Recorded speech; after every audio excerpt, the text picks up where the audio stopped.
आपला पक्ष हा राष्ट्रीय पातळीवरचा पक्ष हा रेकग्नाइज होऊ शकतो. आणि आज देशामध्ये 4च पक्ष असे आहेत की ते ऑल इंडिया लेव्हलला रेकग्नाइज आहे. आणि त्याच्यामध्ये BJP नंबर 1ला आहे, 2 नंबरला काँग्रेस पक्ष आहे, 3 नंबरला बसप आहे आणि 4 नंबरला आम आदमी पार्टी आहे. माझा प्रयत्न असा आहे की ते 4-5 वर्षामध्ये आपल्या पक्षाला राष्ट्रीय मान्यता मिळवायची आहे. त्यासाठी इतर राज्यामध्ये पक्ष वाढवण्याचा आपला प्रयत्न सुरू आहे. बाबासाहेब आंबेडकरांचं जे मिशन आहे ते सर्व जाती धर्माच्या लोकांना एकत्र आणणारं मिशन आहे. आणि देशामध्ये समानता प्रस्थापित झाली पाहिजे अशी त्यांची भूमिका होती.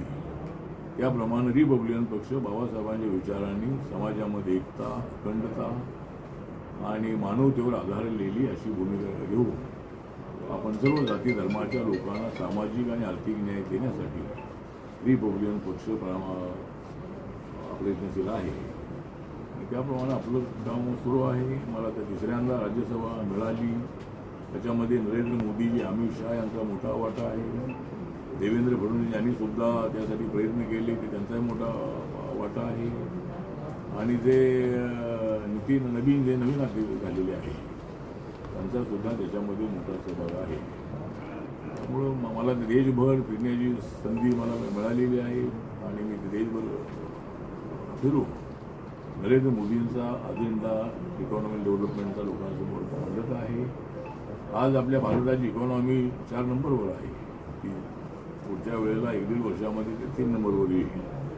आणि अमेरिका नंबर 1वर आहे, 2 नंबरवर चायना आहे, 3 नंबरवर जर्मनी आहे आणि 4थ्या नंबरवर आपली देशाची इकॉनॉमी आहे. मेड इन इंडियाला मोठं महत्त्व आम्ही दिलेलं आहे.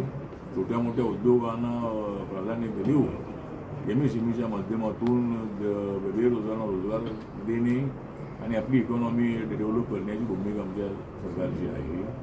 माझं मंत्रालय जे सामाजिक न्याय डिपार्टमेंट आहे, या डिपार्टमेंटचं या वर्षीचं बजेट 1,98,442 कोटीचं आहे. आणि जे 5-6 मंत्रालय आहे त्याच्यामध्ये आपल्या मंत्रालयाचा नंबर लागतो. त्यामुळे एवढं मोठं बजेट आपल्याला या बजेटमध्ये मिळालेलं आहे. आणि त्यामुळं मग मला असं वाटतं की